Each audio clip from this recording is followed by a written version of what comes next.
میں ہوں عدنان علی مرتضیٰ اور آپ دیکھ رہے ہیں آور نیوز۔ خبروں کا رخ کرتے ہیں ڈیرہ غازی خان کی جانب، یہاں سے ہمارے رپورٹر عدنان مسعود کی رپورٹ کے مطابق وفاق کے نیلے پہ پنجاب کا دہلا۔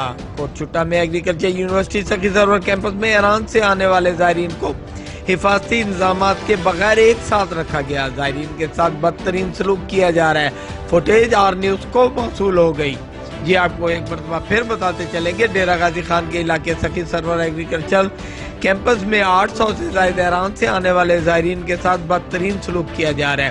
زائرین کو ایک ہی جگہ پر بغیر کسی حفاظتی انتظامات کے قیدیوں کی طرح بند کر دیا گیا ہے، جس کی فوٹیج آور نیوز نے حاصل کر لی۔ فوٹیج میں واضح طور پر دیکھا جا سکتا ہے کہ انتظامیہ زائرین کے ساتھ کیسا سلوک کر رہی ہے۔ زائرین نے وزیر اعلیٰ پنجاب سردار عثمان احمد خان بزدار سے فوری طور پر نوٹس لینے کا مطالبہ کیا۔ وہ بھی ایسے مردے پہلے یار کمال ہوگی کمال سارا یہ کہا کسی نے بلاؤ تو صحیح نہ تو آپ سر ایسے آوے تو صحیح کہا کہ پوچھے تو صحیح کیوں۔ یہ ڈیرہ غازی خان کی صورت حال